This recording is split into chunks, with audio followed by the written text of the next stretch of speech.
Ναι. Θα ήθελα να είμαι τελευταίος. Οι δημοσκοπήσεις σας δείχνουν και στην Ευρωβουλή και στην επόμενη Βουλή, όποτε και αν γίνουν οι εκλογές. Ναι. Τελικά είναι εφικτή η στόχη αυτή στην πραγματικότητα? Ναι, νομίζω ότι είναι εφικτή. Οικολόγοι και στην Ευρωβουλή? Νομίζω ότι είναι εφικτή και οι δύο στόχοι.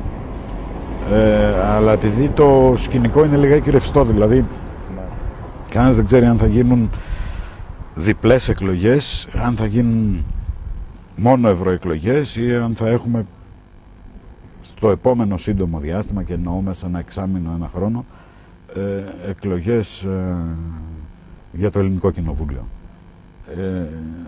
Σε κάθε περίπτωση νομίζω ότι πρέπει να συγκεντρωθεί κανείς αυτό που ξέρει, δηλαδή ότι έχουμε ευρωεκλογές στις αρχές Ιουνίου. Σε κάθε περίπτωση είναι εφικτός ο στόχος, αλλά νομίζω ότι ακόμα δεν έχει υπάρξει και η αντίδραση των υπόλοιπων κομμάτων που αισθάνονται ότι αυτός ο καινούργιος σχηματισμός, που αποτελείται από μη επαγγελματίες της πολιτικής, αλλά ανθρώπους που βγάζουν το ψωμί τους όπως εγώ, κάνοντας διάφορα επαγγέλματα, αυτή είναι η οικολόγη πράσινη, κανένας δεν ξέρει ακόμα το μέγεθος της αντίδρασης των άλλων πολιτικών κομμάτων. Το οποίο θα είναι, ναι, η οποία αντίδραση θα είναι ισχυρή, πιστεύω, και είναι κάτι για το οποίο κανείς πρέπει να είναι ψυχικά προετοιμασμένο. Πότε εκτιμάτε πολιτικά ότι θα υπάρξουν εκλογές, αν κάνατε μια πρόγνωση, θα λέγατε? Να σας πω, και μετά την τελευταία εξέλιξη στην υπόθεση Παυλίδη. Είχα την εντύπωση ότι με τις κινήσεις που έκανε ο Καραμανλής μετά την υπόθεση του Βατοπεδίου, που άλλαξε κάτι πολύ σημαντικό, δηλαδή έσπασε καταρχήν αυτό το δίδυμα, το Καραμανλής-Βουσόπουλος, και αποφάσισε να βάλει στο Υπουργείο Οικονομίας έναν άνθρωπο που είναι, και προς τιμήν του το λέει καθαρά και είναι πολύ συνεπής με αυτό, έναν νεοφιλελεύθερο πολιτικό, με νεοφιλελεύθερες απόψεις για την οικονομία, ταυτόχρονα δίνοντάς του την οδηγία να κάνει παροχές σε μια περίοδο που δεν υπάρχουν και λεφτά για παροχές.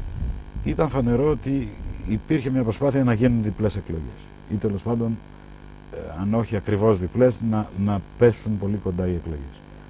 Νομίζω ότι αυτό ματαιώθηκε από τα πράγματα, αλλά τώρα προκύπτει ένα νέο θέμα στο οποίο σέρνεται ο Καραμανλής. Δεν είναι επιλογή του η υπόθεση Παυλίδη. Για κάποιο αστείο λόγο, για πρώτη φορά στην μεταπολιτευτική ιστορία, το αν θα έχουμε κυβέρνηση Καραμανλή ή όχι τους επόμενους 3 μήνες οφείλεται στο τι προσωπικές επιλογές θα κάνει ένας και μόνος άνθρωπος, ο Παυλίδης. Είναι λίγο αστείο, αλλά είναι έτσι. Ως εκ τούτου δεν μπορεί να κάνει κανείς προβλέψεις. Φαντάζομαι ότι τον έχουν πιέσει, φαντάζομαι ότι τον έχουν δελεάσει με διάφορα πράγματα που τα αγνώ να παραιτηθεί, γιατί δεν είναι ευχάριστο το να πάει κανείς σε εκλογές με τόσο μεγάλες διαφορές από τον βασικό του αντίπαλο, που είναι το Πασόκ.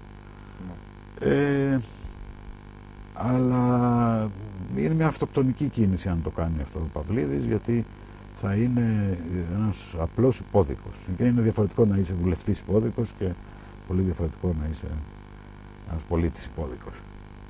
Έχοντάς σου μάλιστα ρίξει όλη τη μαύρη πέτρα του αναθέματος, ότι τα πήρες κτλ.